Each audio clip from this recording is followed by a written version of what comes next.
महाराष्ट्र की राजनीति में महाविकास अघाड़ी यानी MVA के वजूद पर भी अब सवाल उठने लगे हैं और इस बार ये सवाल खुद शिवसेना UBT प्रमुख उद्धव ठाकरे ने उठाए।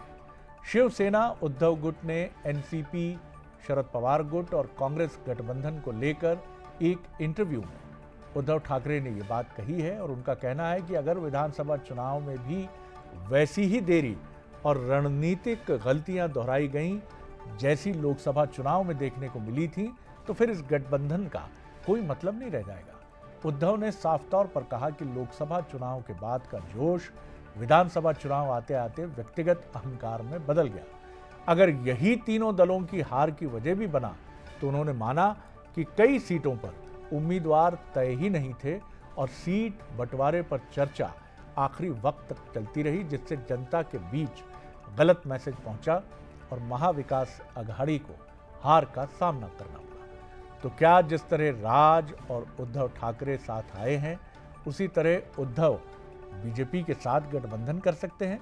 फिलहाल तो ये सिर्फ कयास है, अटकल है, लेकिन उद्धव ठाकरे की बातें इसी ओर इशारा कर रही हैं कि वो पुराने गठबंधन यानी बीजेपी का हाथ थामने के बारे में क्या सोच रहे हैं। उनका ये बयान भी ऐसे वक्त में आया है जब महाराष्ट्र के CM देवेंद्र फडणवीस उन्हें सत्ता पक्ष में शामिल होने का खुला ऑफर भी दे चुके हैं। और ये भी एक संयोग है कि इस घटनाक्रम के एक दिन पहले जो इंडिया ब्लॉक है